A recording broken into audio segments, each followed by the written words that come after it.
You can tell us about the suspect. How is he? Look, at this stage, not at liberty to disclose anything. I think we just want the process to unfold. There's still a lot that needs to happen. We just want the police to conduct the investigation so that we can proceed with the matter and attending to whatever necessary steps to enforce the rights of our client. You think the attempted murder charge will stick? Look, I have no comment with regards to that. At this point, the matter is still very early. The investigations haven't been finalized, so we can't speak on that. Is it true that police seized some of the items from the suspect? Again, like I said, let's allow the police to complete the investigation. We won't be making comments with regards to anything that's related to the investigations conducted by the South African Police Service. Lastly, before we let you go, did he tell you where's the gun? Why is he not saying where's the gun? Look, again, no comment on that. Again, let's allow the police to conduct their investigations.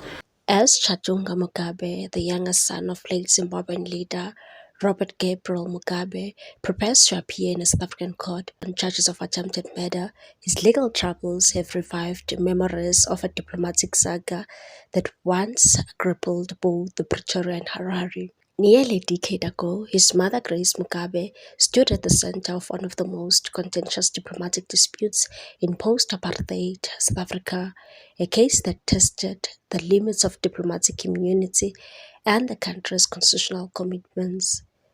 In 2017 August, Chachunga and his elder brother Robert Mugabe Jr. were in Johannesburg when an alleged altercation at a luxury hotel in Sandton spiraled into an international controversy. South African model Gabriel Angels accused Grace Mugabe of assaulting her with an extension cord during a confrontation. Images of Angel's injuries circulated widely, igniting public outrage and prompting police to open a case of assault with intent to cause grievous bodily harm. What may have begun as a private dispute quickly escalated into diplomatic flashpoint. At the time, then Minister of International Relations and Cooperation, Maite Mashabane, granted Grace Mugabe diplomatic immunity shortly after the alleged assault.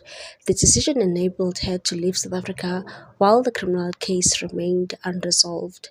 Her departure was widely described as hasty, unfolding amid mounting political pressure and sharp criticism from civil society groups and opposition parties who argued that the immunity had been improperly applied.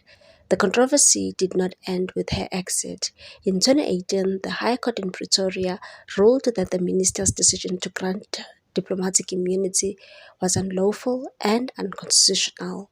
The court found that Grace Mugabe did not qualify for immunity under the Vienna Convention on Diplomatic Relations and that the decision was inconsistent with the South African legal framework. The ruling has hailed as a reaffirmation of the rule of law, underscoring that diplomatic immunity is not automatic and must meet strict legal criteria. An arrest warrant was subsequently issued in connection with the assault case, but Grace Mugabe has not returned to South Africa since 2017. The assault saga unfolded during a dramatic period in Zimbabwe's political history. Just months later, in November 2017, Robert Mugabe was removed from the office after 37 years in power. He died in Singapore in 2019, marking the end of an era that had defined Zimbabwean politics for nearly 4 decades. At the time, analysts observed that the legal controversy in South Africa compounded the mounting pressure on the Mugabe family during the final days of his presidency. Political analyst and international relations expert Dr. Gideon Chitanga stated that Grace Mugabe case offers a clear legal lesson. Diplomatic immunity cannot be casually invoked in criminal matters. According to Chitanga, members of the Mugabe family residing in South Africa do so as private individuals, not as accredited representatives of the Zimbabwean state, as the Vienna Convention and related instruments apply to state actors, individuals formally representing sovereign governments. In cases involving private conduct and serious criminal allegations, immunity cannot simply be assumed. He further notes that even possession of a diplomatic passport does not automatically shield a person from prosecution, and said diplomatic passports carry varying privileges, but they do not override domestic criminal law in cases of serious allegations, unless an individual is acting on an official capacity. Immunity is unlikely to apply. While political engagement between Harare and Pretoria could in theory influence how matters unfold, Chitanga maintains that any such intervention will be separate from legal merits of the case, and that the rule of law must apply. These are serious allegations, and the courts will have to deal with them accordingly. As Chitanga Mugabe now faces his own day in court, the parallels to 2017 are unavoidable. The earlier controversy not only strained diplomatic relations but also clarified an important constitutional principle in South Africa. No one is beyond the reach of the law without clear and lawful justification. Nearly 9 years later, the president looms large and once again places the Mugabe name under legal scrutiny on South African soil. Meanwhile, South African police have seized a luxury vehicle fitted with illegal police sirens that was caught fleeing the Hyde Park residence of Chidonga Mugabe, with the suspect's helper among 3 occupants inside, as officers returned to discover the property had been left completely unguarded for hours. The stunning development unfolded on Thursday evening as police returned to the scene of the afternoon shooting that left a 23-year-old gardener fighting for his life in hospital.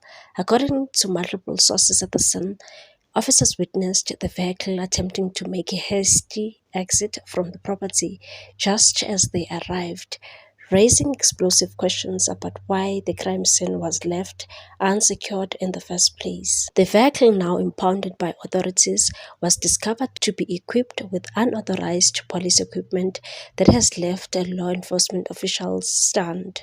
The journalist stated that when police arrived for the second time, the car was leaving with 3 occupants inside, one being the helper. The car is also fitted with white lights and a siren. This is illegal. The discovery has raised serious questions about what other equipment might be in the Mugabe household's vehicle collection. Griselda stated that the police have now seized this car at the premises of the son of former Zimbabwe President Robert Mugabe. It is apparently fitted with white lights. Cops came across this vehicle, leaving the premises as they were returning here to continue looking for the missing gun. Apparently 2 men and a woman were occupants.